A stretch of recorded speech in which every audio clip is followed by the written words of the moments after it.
Geometric shadows కూడా diffraction జరిగినప్పుడు ఆ లైట్ రే వల్ల వచ్చిన షాడో అనేది జామెట్రికల్ షాడో వస్తుందని చెప్తాడు.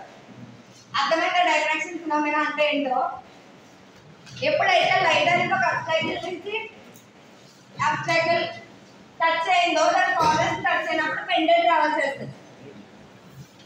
ఎప్పుడు ఇలా హ్యాండ్ ఉందిరా నేను ఫోన్ లైట్ వేసాను, సో ఇలా హ్యాండ్ ఉన్నప్పుడు అది ఏం చేస్తుంది, బయటకు వస్తుంది లైట్, కొంచెం లైట్ బయటకు వస్తుందా, ఇలా పెట్టినప్పుడు ఏదో ఒక పక్క నుంచి ఎక్కడైతే గ్యాప్ ఉందో ఆ గ్యాప్ నుంచి లైట్ అనేది బయటకు వస్తుంది. అంటే ఏంటో ఒక యాంగిల్లో బెండ్ అయినట్టే కదా, అర్థమైందో?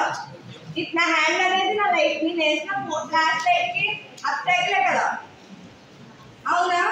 సో అప్పుడు ఏంటి, నేను ఒక రింగ్ పాడేసాను కింద, దాంట్లో రింగ్ పాడేసాను, నేను దాని గురించి వెతుకుతున్నాను, నేను డైరెక్ట్గా ఫోన్ ఫ్లాష్ లైట్ వేసి వెతికితే నాకు తెలిసిపోద్ది ఇక్కడే పడింది అని తీసుకోవద్దు. అదే నేను ఒక హ్యాండ్ పెట్టి ఫ్లాష్ లైట్ వేస్తే ఒక ఆబ్జెక్ట్ ఏదో పడింది అని తెలుస్తుంది, కానీ అది రింగ్ అని మనం చెప్పగలమా? ఏదో రౌండ్ కొన్న ఆబ్జెక్ట్, ఏదో ఆబ్జెక్ట్ ఉంది అని తెలుస్తుంది. ఫజీ షాడోస్ అంటే ఉంది అని తెలుస్తుంది అంతే, అది ఏంటి అన్నది మనం క్లియర్గా చెప్పలేదు, ఎందుకంటే అది ట్రావెల్ చేస్తున్న దానికి యాంగిల్ మారిపోయాయి. సో చేంజ్ ఉంటుంది కదా, ఉంటుందా ఉండదా? కాన్స్టెంట్ యాంగిల్ అయినప్పుడు షాడోలో చేంజ్ వస్తుంది కదా, వస్తుందా రాదా? డైఫ్రాక్షన్ అంటే ఇదే. ఈ డైఫ్రాక్షన్ ఫినామినాని ఇద్దరు సైంటిస్టులు అబ్జర్వ్ చేస్తారు.